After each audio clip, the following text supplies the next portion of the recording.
नमस्कार शेतकरी मित्रांनो, माझी शेती माझा अनुभव. बदलती शेती बदलतं वातावरण, परंतु त्याला पर्याय शेतकरी शोधत चाललेले आहेत.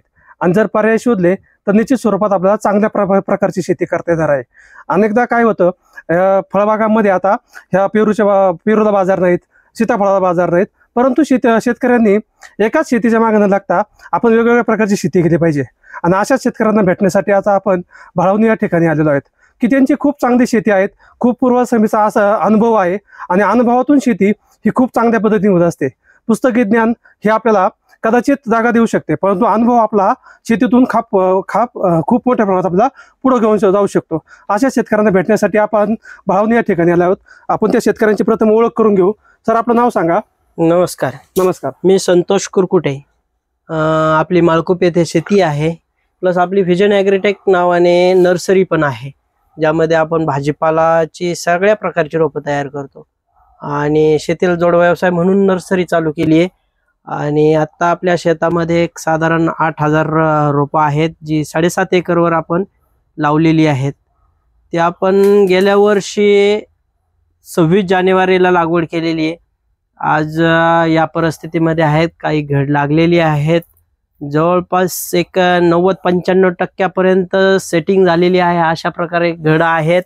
आणि एक 5-10% जे आणखीन घड लागलेले नाहीत, त्यात कारण असे असू शकतात की झाडांची ग्रोथ झालेली नाहीये, काही झाडं लहान आहेत, त्यामुळं पण होऊ शकतं, किंवा त्या झाडापर्यंत खतं पोहोचली नाहीत, त्या झाडांचा विकास पूर्ण झालेला नाही, त्यामुळं पण होऊ शकतं. साधारणपणे एका घडाचं वजन अपेक्षित आहे 45 ते 50 किलो पर्यंत. बरोबर आहे. त्यांनी सांगितलंय की आपली साधारणतः 108 एकर मध्ये लागवड आहे. आणि ही कोणत्या आपण वाहनाची लागवड केलेली आहे साधारणतः? हा G9 व्हरायटी आहे केळीची, टिश्यू कल्चर आहे. हा, यांनी जे काही टिश्यू कल्चरचे जे रोप भेटतंय G9 केळीचं, त्याची लागवड केलेली आहे. या ठिकाणी आपण घड पाहू शकता की आता केळी खूप मोठ्या प्रमाणात बाहेर फेकलेले आहेत आणि खूप चांगल्या प्रकारची ग्रोथ झाडांची आहे. का त्यांचं जे काही कामाचं नियोजन असेल ते खूप अतिशय चांगल्या पद्धतीचं असतं. आणि काम करत असताना त्यांचं नियोजन पाहता संपूर्ण बागेकडे जर फेरफटका मारला तर अतिशय प्रत्येक झाडावरती चांगल्या प्रकारची कॅनोपी आहे, घराला चांगली चकाकी आहे आणि त्याच्या माध्यमातून ते खूप चांगली शेती करतायत. आणि लागवडीचं दादा हे अंतर किती असेल तुमच्या अंदाजे? हे अंतर आपलं 7x5 वर आहे. हा, 7x5 वर माझ्या हिशोबाने ते अंतर एकदम योग्य आहे. बरोबर. कारण तुम्ही बघू शकता एवढं वजनाची घड लागलेली आहेत, पण अख्ख्या बागेत कुठेही झाड असं वाकडं तिकडे दिसणार नाही. म्हणजे त्यांनी 7x5 या अंतरावरती लागवड केलेली आहे. आणि लागवड करताना त्यांनी एकदम योग्य अंतर घेतलंय की जेणेकरून कुठल्याही प्रकारची केळीमध्ये दाटी दिसून येत नाही आणि घडाला सुद्धा कुठल्याही प्रकारची अडचण नाही. तुम्ही प्रत्येक झाडाकडे जर पाहिलं तर या झाडाची खोडाची जर ताकद पाहिली तर एकदम जबरदस्त आहे. म्हणजे जी काही झाडाला तिने ताकद दिली आहे, शेणखत भरले असेल किंवा वरखत भरले असतील, ती अतिशय चांगल्या पद्धतीने भरलेली आहेत. आणि नर्सरीच्या माध्यमातून सुद्धा ते सर अतिशय खूप चांगलं काम करतायत. त्यांच्याकडे नर्सरीचं खूप चांगलं काम आहे आणि नर्सरी बरोबर शेती पण करता येते. आणि शेती करत असताना खूप चांगल्या पद्धतीचं नियोजन केलेलं आहे. आणि याला आपण साधारणतः लागवडीच्या वेळेस कोणत्या खतांचा वापर केला साधारणतः याच्यामध्ये? याला आपण शेणखत, लेंडी खत टाकलेलं आहे. हा, त्याच्यानंतर भेसळ डोस मध्ये DAP 10-26-26, सुपर फॉस्फेट, करंज ऑइल, त्याच्यानंतर निंबोळे पेंट, गांडूळ खत, हे सगळं टाकलेलं आहे. बरोबर. तिथे जवळजवळ ज्या काही खताच्या रिक्वायरमेंट असतात ना फळबागेसाठी, त्या संपूर्ण रिक्वायरमेंट यामध्ये वापरलेल्या आहेत आणि त्याच्या माध्यमातून ते बाग उभा केला आहे. आणि बाग उभा करत असताना तुम्हाला काही अडचणी आल्यात का याच्यामध्ये सुरुवातीला? सुरुवातीला थोडं नियोजन चुकलं होतं, कारण आम्ही बेड तयार केले, नंतरून त्याच्यावर लागवड केली. पण तसं न करता पूर्ण प्लेन वावरातच लागवड करायला पाहिजेत.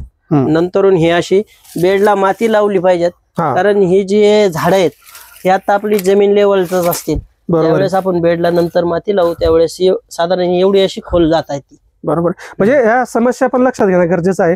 शेती करत असताना अडचणी 100% येत असतात आणि त्यांच्या ती अडचण लक्षात आलेली आहे. ज्यावेळेस त्यांनी लागवड केली त्यांचं असं म्हणणं आहे की सपाट जमिनीवर लागवड करणं फार गरजेचं आहे, की जेणेकरून आपल्याला नंतर बेड ओढून त्या झाडाला सपोर्ट तयार होईल आणि झाडाची ग्रोथ वाढण्यास मदत होईल. यानंतर तुम्ही ज्यावेळेस असं बाग मोठा होत चाललेला आहे त्याच्यानंतर काही लिक्विड खतांची रिक्वायरमेंट होती का याच्यामध्ये? काही आपण याला दर 3 दिवसाला लिक्विड खतं देतोय, ज्यामध्ये 13-40-13, 19-19, 0-52, 12-61-0, micronutrient, calcium nitrate, boron micronutrient आणि ह्युमिक ऍसिड अशा वेगवेगळ्या खतांच्या मात्रा कंटिन्यू देत आहे.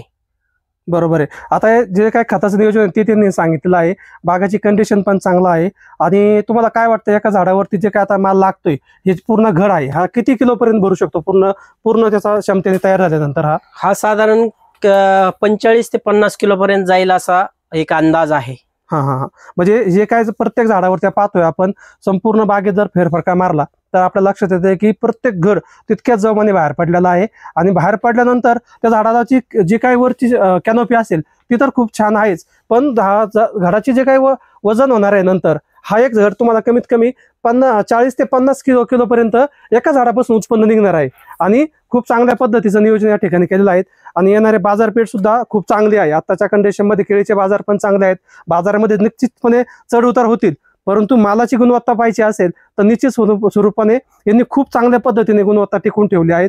खतांचं नियोजन व्यवस्थित केलं आहे, लागवडीचं नियोजन व्यवस्थित केलं आहे, झाडांना व्यवस्थित माती लावलेली आहेत आणि झाडाची गुणवत्ता टिकून ठेवल्यामुळं आपल्याला अतिशय चांगल्या पद्धतीचा घड यांनी हा बागेत उभा केला. आणि हा जर अतिशय चांगल्या पद्धतीचं ज्यावेळेस गुणवत्ता आपली राहील त्यावेळेस बाजारभाव जरी मागे पुढे झाले पण आपलं टनेज खूप चांगल्या पद्धतीने निघणार आहे. आणि ज्यावेळेस टनेज निघतं त्यावेळेस बाजार आपल्या पुढे काहीच नसतात, आपल्या टनेजच्या माध्यमातून आपले पैसे जुळत असतात.